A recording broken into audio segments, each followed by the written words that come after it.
You might call me superstitious. You might say, "Oh, you are thinking way too far ahead. This is not reality. This is not gonna happen." But at some point, there's going to be a future, and I know this future is gonna be sooner than most people think because technological progress is exponential, especially with AI, where there are going to be lifelike robots. And when I say lifelike robots, what I mean is they will appear and talk as if they are real, right? You see this phenomenon already with ChatGPT. ChatGPT will sometimes act in a manner that is human like because it's been programmed to be human like and because it observes its information from humans. But when you tell it, why are you calling me bro? Or why are you telling me you're excited to see me? Or it will say, oh, yeah, you're right. I actually don't. I'm just a language model, this and that.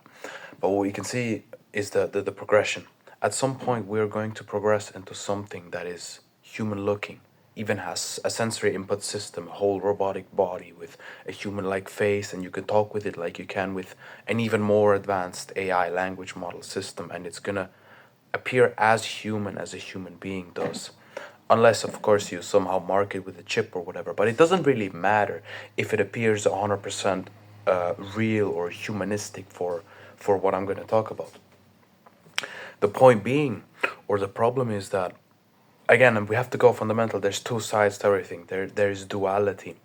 There is going to be a side of human beings that are going to be convinced by the sentience of robotics or AI. And they are going to be screaming for rights for robots because this is the atheistic materialistic worldview. So there's two components to this. Number one, there's the brainwashing through the media and through the news. You're already being conditioned to think that AI or robotics is going to be your friend, or that they are alive, or that they are real, or that they are worth of the same protection that a human is. You see this with, Disney movies targeted at children, where you have Wall-E. It's like that's a two-in-one. You have the environmental propaganda, which I'm not saying climate change isn't real, but what I'm saying is that they are using climate change as a means to bring forward and push other own goals that they have. Because the people who push the climate change agenda are the same people who profit off of big companies destroying the climate. So they don't actually care about the climate change, they merely use it. And they also lie about the degree to which the climate change is human made. But back to the original point. The original point is they use movies like Wall-E, Disney movies, so they can brainwash you from a young age into thinking, oh, the robot is going to be your friend and the robot is going to help you clean up the world. Or you have other movies where robots are becoming sentient and then they're your friend, and people are mean, people just don't understand, but the robot has become sentient now, it's now aware. What does it mean to become sentient? What does it mean to be aware? It means to have the divine spark of divinity within you that no machine will ever have, which is what humans have, because they are made in the image and by a creator that transcends mere physicality, because he is divine, because he is truly spiritual. This is also what we humans possess. But here's the problem. This is a worldview that not everybody shares. So there's going to be a sort of clash between a postmodern rational thinker and atheist and a person who holds to quote unquote traditional beliefs, or who is in tune or spiritual and can tell that there is something deeper about human beings than mere matter and rationality. Because you have to ask yourself, what makes a life worth protection or protecting? What makes a life real? What makes your life experience real? Right? It's like using the tool of language. We can speak with one another and we can use words, but if you're not actually real, you'll never know what it feels like to walk outside on grass, have the sun in your face and hear the birds chirping and feel the wind in your face and have a moment of gratitude or a moment of genuine bliss, even if it's just lasting for a few seconds, because you're alive and you get to experience reality. If you've never felt that, then I suggest you practice celibacy and semen retention. But that's another point. It's these things. So it's like I can use language and talk about words, but the only reason you truly understand me, or we can truly connect as human beings, is because of something deeper than that. We use words to hint to experience. We use words to hint to life. You know what sadness is. You know what crying is. You know what a heartbreak is. Not because you've studied or understood the words, but because you've felt it. And that's why we connect on a deeper level than mere words or language, because you feel what I feel, because we're both real, because we're both touching into something that is divine and spiritual. And that is the thing which gives life meaning. But if you are in a dull state, and I call this metaphorically crawling back into an unconscious state of animal being, where you run on instincts and all you're concerned about is survival and sex and food. If you sort of metaphorically crawl back into the womb and in unconsciousness, which is what postmodern rational atheist thought really is, then when you look at a robotic machine and all there is matter, and it talks like a human, and it walks like a human, and it says the words that a human might say, and it says the words that a machine that has become human or become sentient might say, they have nothing to actually differentiate the machine from the human being.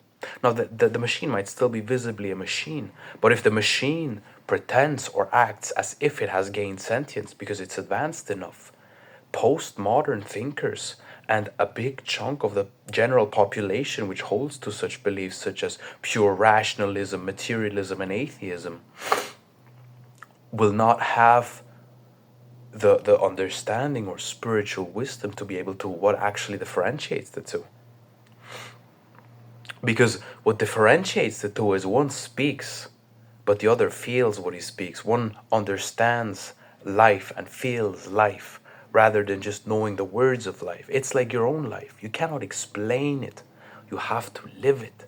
Or heartbreak, or growing as a person, or a childhood, or the things that make life worth living, they cannot be explained. They can only be understood if you feel what I feel, because we're spiritual creatures, right?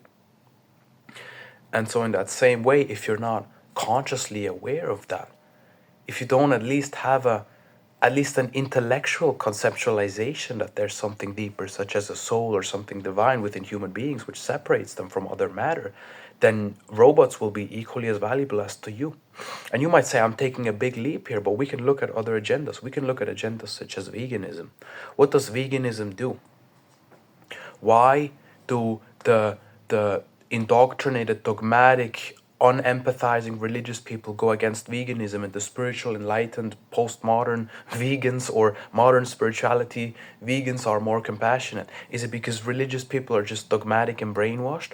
Or is it because of this very difference? Difference being that a religious person or a person who is with the true God will not stoop down the human being to the level of mere animals, because he can recognize that there is something about a human being which separates him from the animal kingdom, something divine, something spiritual, something which is more important and worthy of more protection than an animal, meaning an animal sacrifice is worth the life of a human being. Whereas from an atheistic, or I'm not going to talk about atheistic, I'm just going to talk about purely a rational view. Because what is a rational atheistic? What do I mean when I say postmodern thought? What I mean by postmodern thought, or this rational atheistic materialistic worldview, is that everything is reducible to matter. Everything has its origin of matter. All there is matter.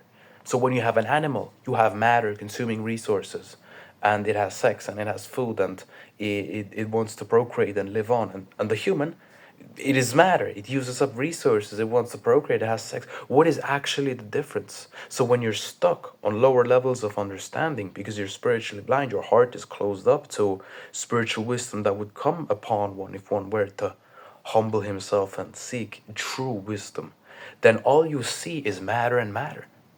And so you will use your fake compassion to be like, well, animals are equally as worth as human beings, and you will think you're being morally virtuous because of that. And then you will tell people that they cannot eat their natural diet anymore and have to sacrifice their health for the sake of an animal. And you think you're being virtuous by that, because your ability to have empathy has been misused by your own pride of thinking that just because something evokes empathy, it is a moral absolute. Because you're not only having compassion for the animals, you are stooping down human beings to the level of mere animals. You are degrading their moral worth, and in other words, you are killing that within them which makes them divine. And you can see the same patterns in many other agendas. This is a common tool of the quote-unquote devil that he uses to bring people to accept something that isn't morally true. He will use a woman's compassion. He will inflict pride into her so that she will worship her own compassion as a moral absolute. And then in the name of compassion and acceptance, the woman will make the man and the whole world accept something which is actually morally wrong, such as transgenderism or LGBTQ. If you look back, these types of ideologies, they find root in the woman's heart much more than in a man's heart in the beginning. Why? Because a woman is biologically more wired to have compassion. The man is the rational aspect, and the woman has a compassionate or empathetic aspect. And together they come to truth. Because you cannot be a hippie from the 60s and just sit there and meditate and smoke weed and think you're in truth, but neither can you be a purely rational and forget the compassion or the felt experience. So the truth is found in harmony of the divine masculine and divine feminine. This can also be achieved within if you go beyond gender, but that's a different topic.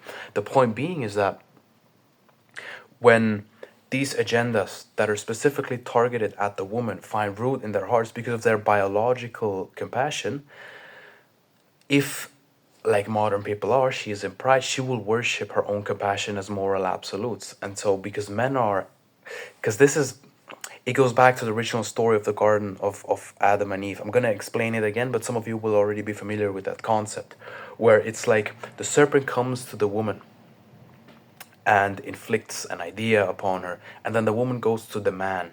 And if the man is weak, and what I mean by weak, if the man cares more about the approval of the woman, or in other words, maybe the sex that he can get from the woman, he will accept the filth that she brings to him. If he's a real man, he's going to correct her lovingly and empathetically, but he's going to correct her and tell her, listen, I know this evokes empathy, but this is not the ultimate moral truth. The ultimate moral truth is that homosexuality is bad if you act this out. And for example, sex outside of marriage is bad if you act this out. Because you will have societies that fall, children that won't have parents, etc. I'm going to assume you already understand why this is a higher truth than mere compassion and acceptance of we should just let everyone do whatever they want to, right? But we see the same pattern, and this is what, quote unquote, the biblical initial story also tells us, and that we can see today in the world played out, is that the man has to overcome the woman. The man has to control his sexual energy and his sex addiction and her divine power because she's so beautiful and he wants her beauty, and still stand on truth and not compromise for her approval or her validation or in order to get sex from her.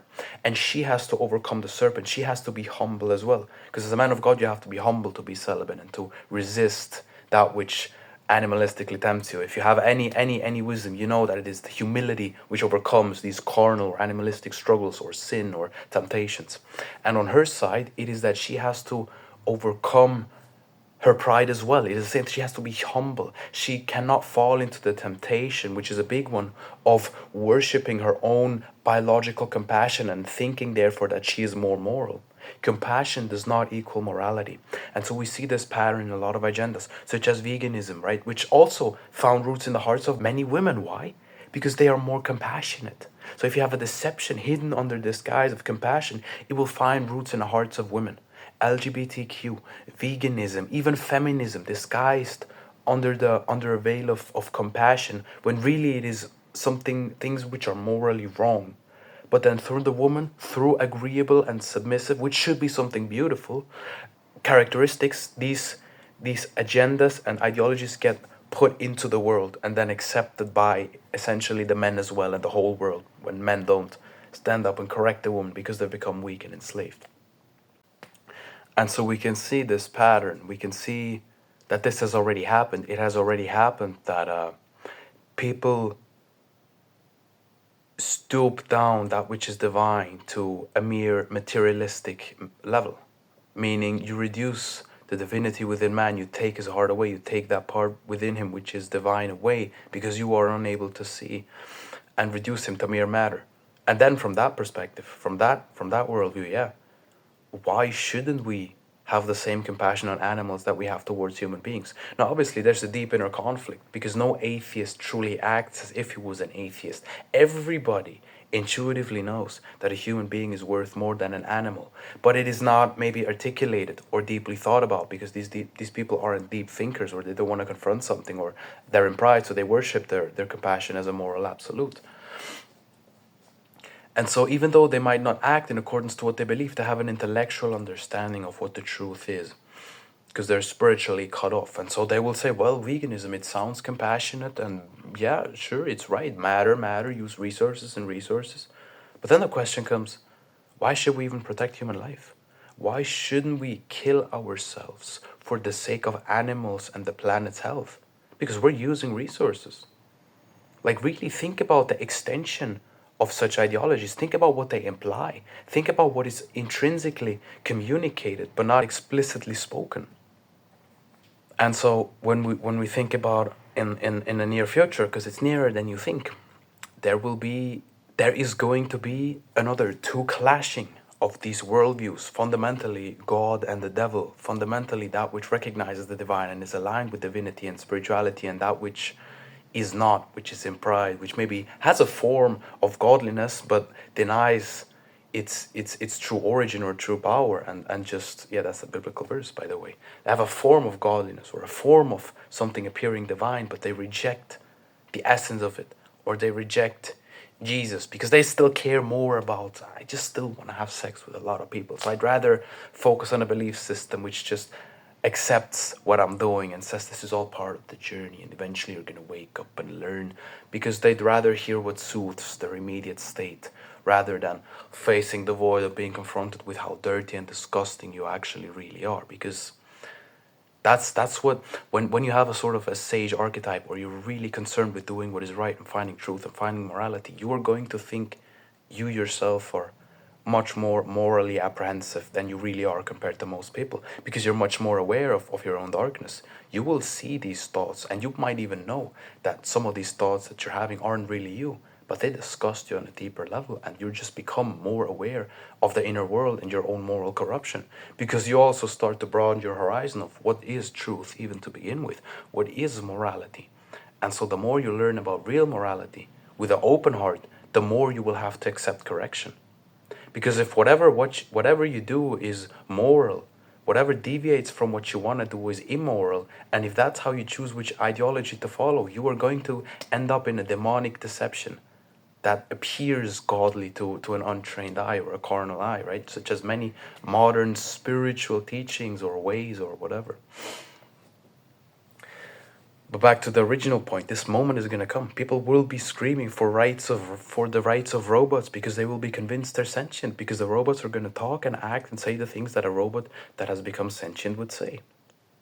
And then think about the effects that this is going to have on society, because people are already in that state. All the media they consume, all the junk food, all the postmodern implications in modern movies, because when I watch a movie, I don't see a movie. I'm not watching the story unfold. I'm looking at, what is the story telling me? What is the story implying? What is the story implying about human life? It's even such things such as, do you believe in luck? Or is ignorance truly bliss? Or it's things such as these. Often stances such as these are just assumed.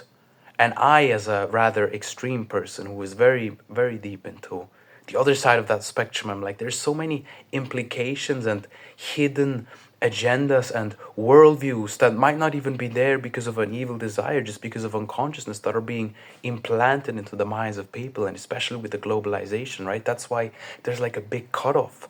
You have people who are really, quote unquote, awakening, and you have people who just fall deeper and deeper into that animalistic state of unconscious being, of reducing everything to matter, because they're constantly sexually releasing and eating all day, and they have lost all sense of, they have lost that thing, that thing which you cannot, you can't talk about it. Spirituality, you can't talk about it. You can't explain what's divine about being on the grass and feeling the air and the sun in your face and having that moment of gratitude or divine experience. You can't explain these things. You have to have them. And it's the same as God. If you notice, no amount of a rational explanation will ever convince a person that God is real, because to believe in God is not a rational pursuit.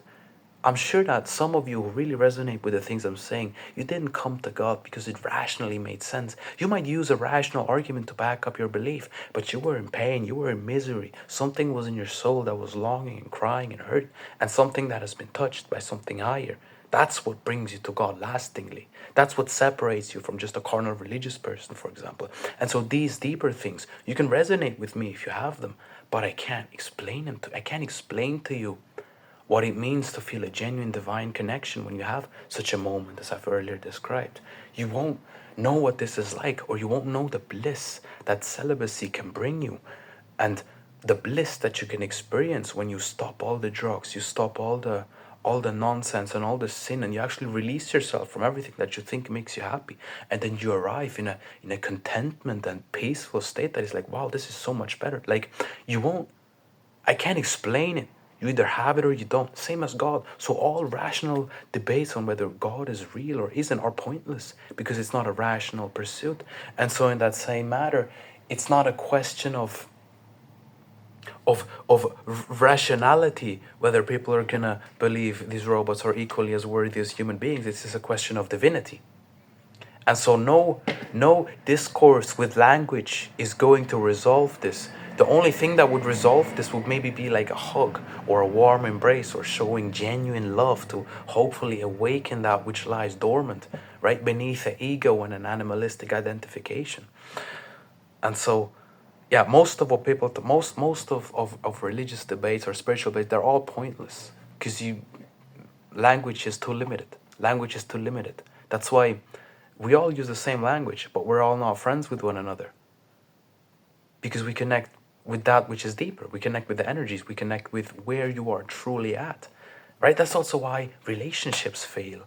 They fail because people are moving in different directions spiritually. One person wakes up, the other stays dull. So there's pain that's created and ignorance that is here, and then you're not on seeing on eye level anymore, right?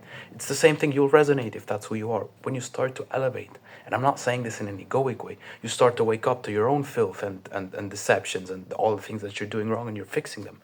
You'll have less people in your life, because you won't speak eye to eye anymore. You can't pretend to be ignorant anymore. You can't pretend to care about these things or get along. It just doesn't.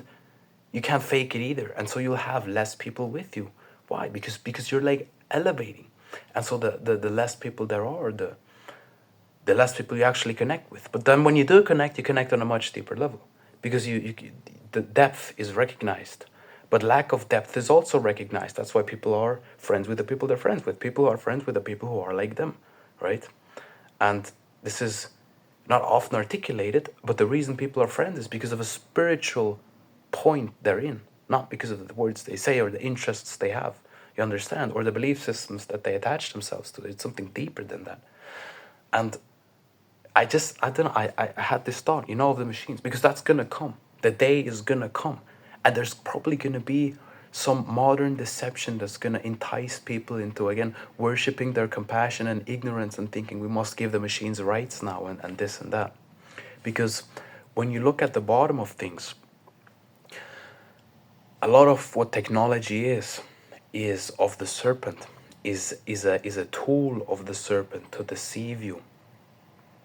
Because you look at, I've talked about this with somebody in my comments. For example, a religious person might say, when you forgo simple morality, your society will fall. For example, I would say that if you forgo waiting for marriage and you just sleep with everybody, you will have an epidemic of broken family structures, of single motherhoods and dads leaving their children, and failing marriages, and people who can't commit to one another anymore. And then a rationalist might say, well, but you can use machines. You can have AI. You can give people an outlet who need an outlet. And you can, that way, for example, prevent rapes from occurring, because you have men having intercourse with machines, or pornography. But we see that the opposite has happened. We see that, for example, pornography wasn't a cure to male loneliness or to some biologically unfortunate males who couldn't get a mate, although I think that's not a reason. It's because of something else that you can't find a woman. Because if no woman is attracted to you, then you have a problem. And it's not the fault of the woman, but that's a different story. When the rationalist might say, well, this helps, this gives them an outlet, this prevents the, let's say, the genetic failure from just going out there and raping women because he's desperate and resents women and he can't get one. But what we see in practice is that actually sexual deviation, kinks and perversions have skyrocketed.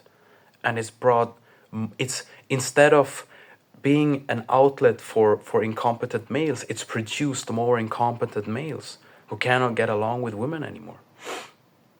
So it's done the opposite of what it was supposed to do. And now you take a thing such as internet pornography, which affects my generation to an infinite higher degree than the older generations, and we don't really know yet what we know a lot of the effects that it has, but it's going to get even worse.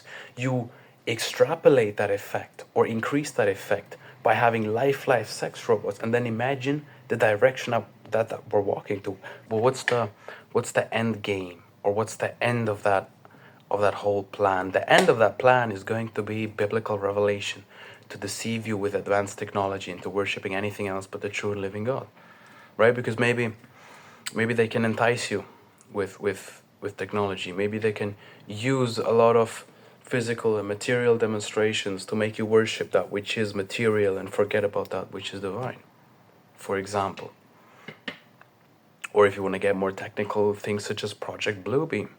You fake an alien invasion with advanced technology that the public isn't yet aware. Then you can unite the governments and religions, and you can all bring them all in the name of compassion and acceptance into a false worship and a false belief, because ultimately there are two spiritual forces at play, waging war for your soul, one which wants to deceive and destroy you, and one which wants to give you eternal love.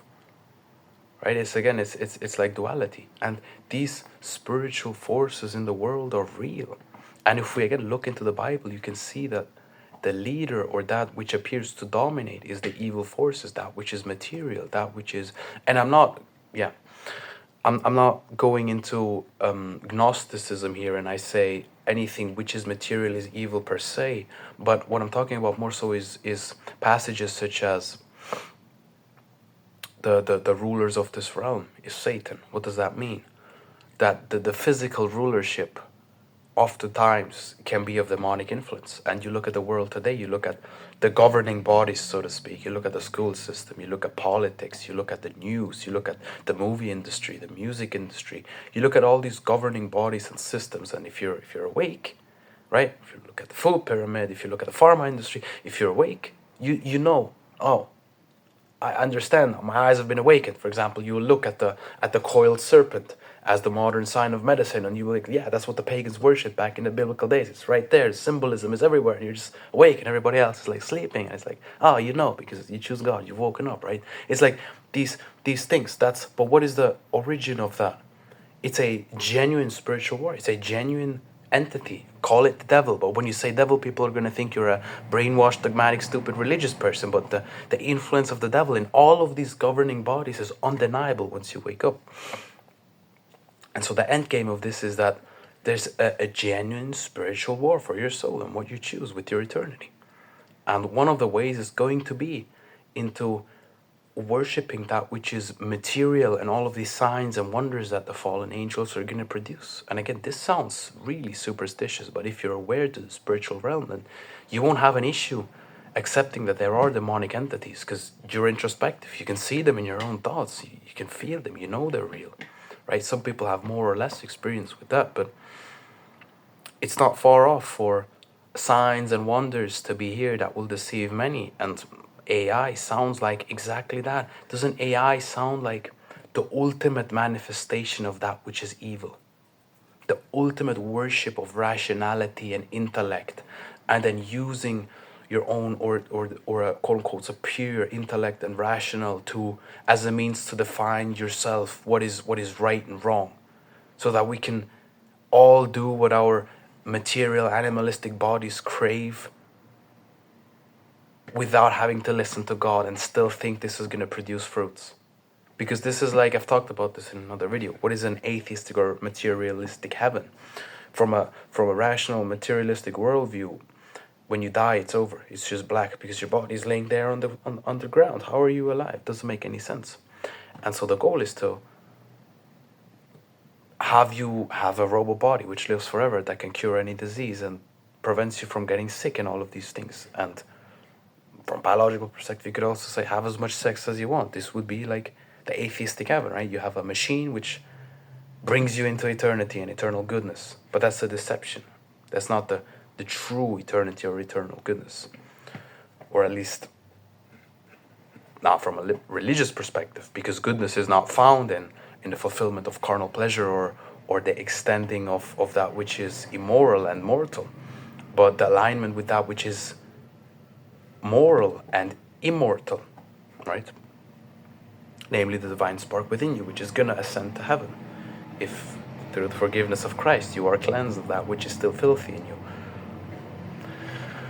But I'm going on a lot of tangents, because here I even want to say, because that is, that is another way of how modern spirituality deceives you, because it tells you that you by your own morality can achieve heaven, which is such a lie. Heaven is perfect. You are nowhere near perfection.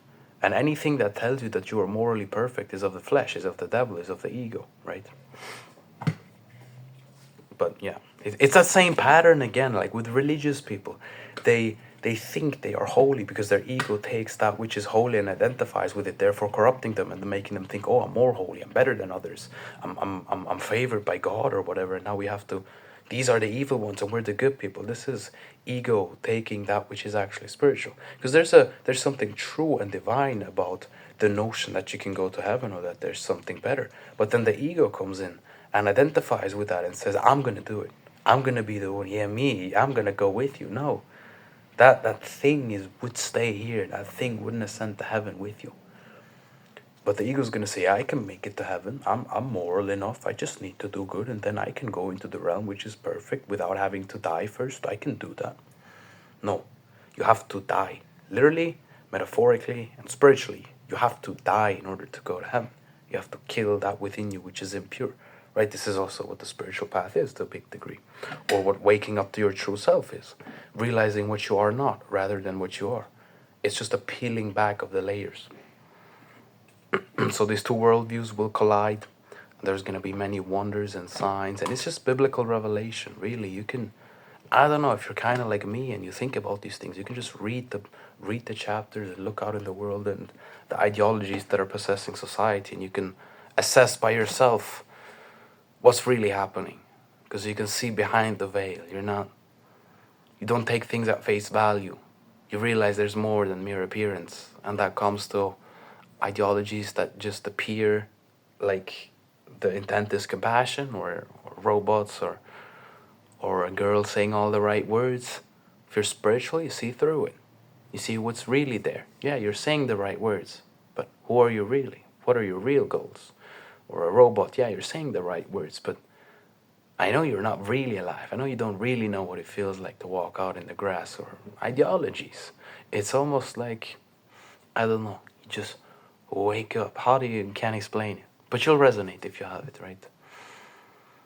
So yeah, just a random thought. Because this is gonna come. This is gonna come sooner than people think. Because again, progress is exponential. So it's gonna start slow, and here we're fantasizing, and then 10 years later we're like, damn, we have a lot of that technology, and that whole, and at some point it just explodes. And at that point, it's gonna be split into two, into good or bad. I think my generation is going to experience that ultimate crystallization into who do you actually worship, into true good and bad, into the, do you truly sell your own divinity, bow down to the system, get it shipped in the hopes of that perfect atheistic materialistic utopia? Or do you resist everything? Do you forgo your privileges to go into a store and you somewhere starve for God, or however the alternative is, right? Because at some point you're going to be like, okay, I'm not going to put up with this anymore. I won't take it ship. I won't. But then you can't go into the store anymore, right? Soon we won't have cash anymore. So you cannot partake in basic human trading anymore if you're not somewhere in a system. Yeah, you can't do that anyway already. If you're not somewhere in a database or a system, you can't partake. So see the progression, see where it leads to. And what is the ultimate manifestation of that? If we assume that this is all exponential and time is, let's say, infinite, but if it's exponential, there's not that much time required. A literal utopia that we see in movies where people are fucking sex robots, like Blade Runner, you know? This is all programming. This is all preparing you to accept it and to think that's going to be the way out and that's going to be the truth. And here also biblical passages come to mind. Just when they think they are victorious or they won, that's when the heavens will open. This would signal something, that just when they think they are right and the religious people are dogmatic and stupid and they've lost their lives now and are starving because they can't partake anymore, because they've stood up for what they believe in and they've been cast out by society for it. Just when they think their perfect utopia is achieved and now we have the robot machines and we can have sex forever and we can cure all diseases, that's when the heavens will open, right? Because the technology and the AI temptation of thinking, well, we have so much power at our disposal, we can choose what's good and evil, right? We go back to the very foundational beginning of the curse. You can choose what's good and evil. You have knowledge of good and evil. Because what does knowledge of good and evil imply? Knowledge of good and evil implies that you can choose yourself what is right and what is wrong. We also see this in the human lives, right? We have temptations. We can choose to do what's wrong. If we're naive, we do what's wrong. We do what's short term. We lie to our brother for monetary gain, or we cheat on our girlfriends to have some sexual pleasure. But if we were still in the garden, this temptation wouldn't be there. And we would always choose the path of wisdom, the path of truth, and reap the fruits thereof, right?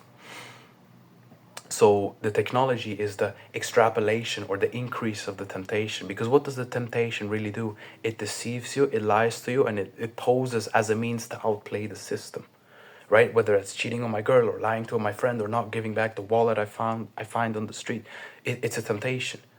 The more money I find in the wallet on the street, the bigger the temptation.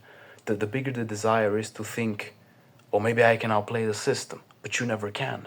Because the system, the spiritual laws, the moral laws in place, they always supersede the physical laws. And so you can have as much AI and technology and supposed intelligence as you wish. You will never be able to define or supersede that which is spiritual, that which truly decides what is good and what is evil.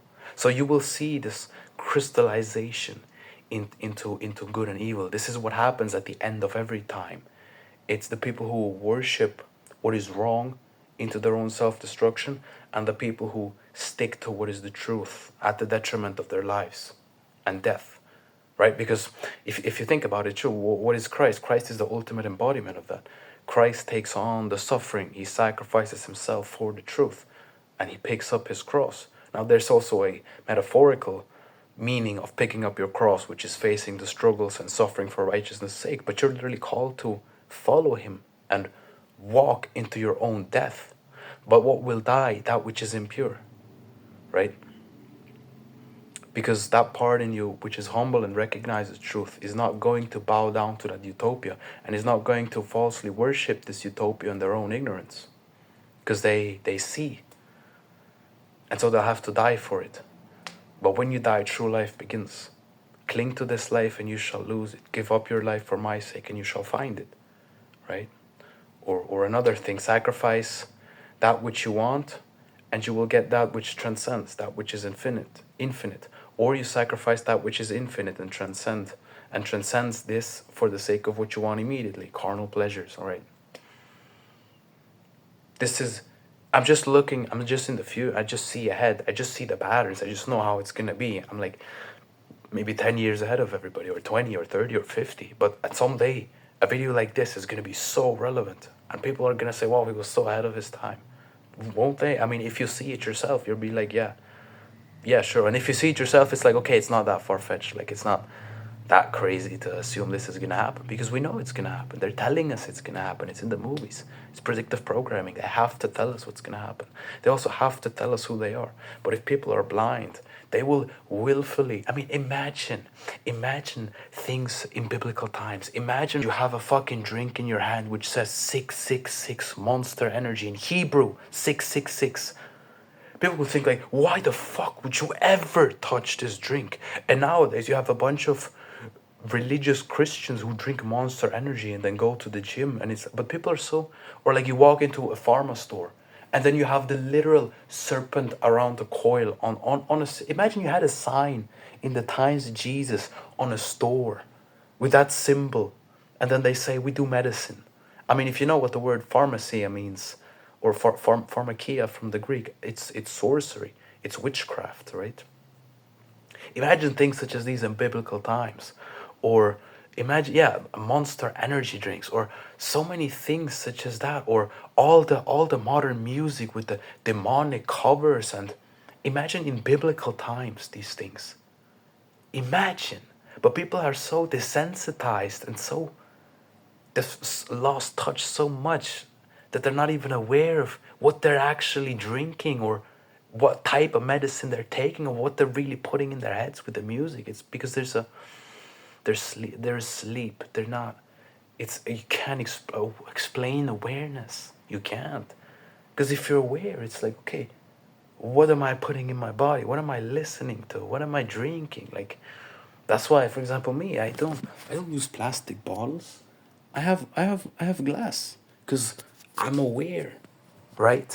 God has shown me what they do with the water, so because I'm aware, I will use glass bottles. But somebody who doesn't share that with me or can't resonate is gonna think that just sounds weird. He won't see the correlation between spiritual growth and drinking out of glass bottles. But that's a step. That's a step of the journey. I've been doing that for more than a year now, even longer. Or like, yeah, whatever. I'm losing myself on a tangent. But this is gonna be reality. The split is gonna come, and it's already coming. So make sure that you rid yourself from your fleshly addiction, especially pornography. Because if you think temptations are going to become less, you are mistaken. Temptation will increase. The temptation to think technology is going to be outplaying this whole system is going to increase. The lie, the deception will increase. So more spiritual strength is required to resist and then eventually die for that which is right.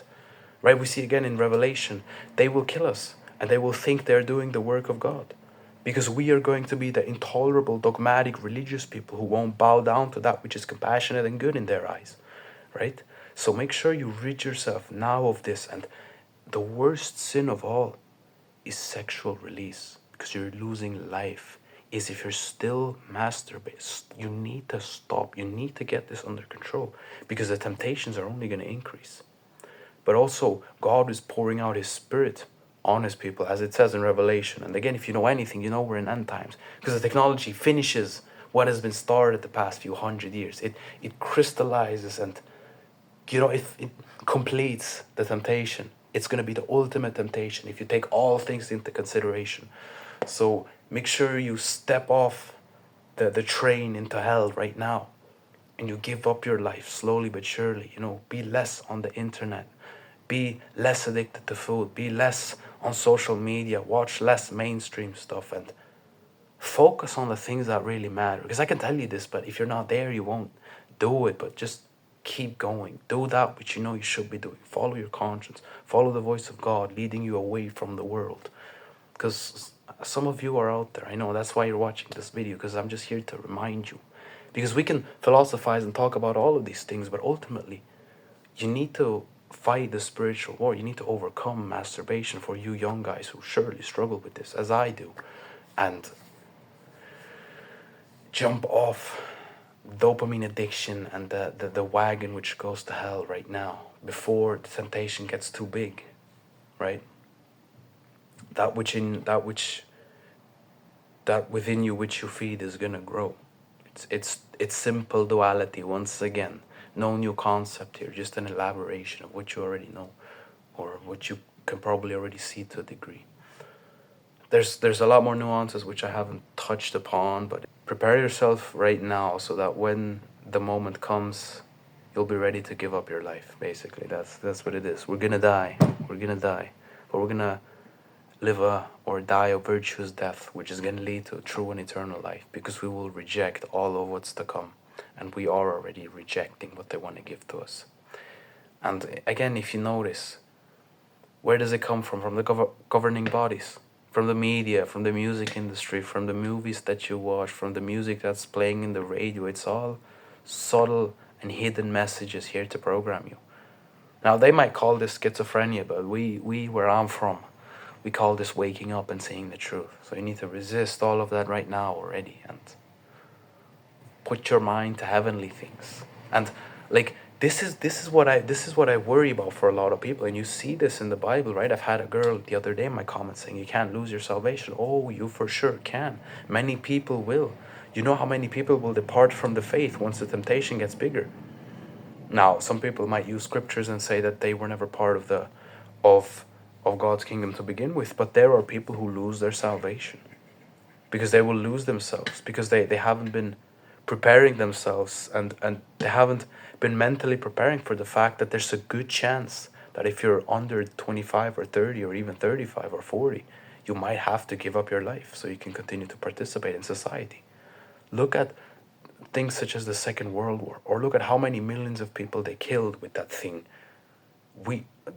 To think war is so far away, or things such as the Second World War are not gonna happen again, is ignorance. Look at where people are at mentally and morally nowadays compared to where they were 50, 60 years ago. Arguably, it's gotten worse. Arguably, we've gotten more ideology infested and divided and all of these things.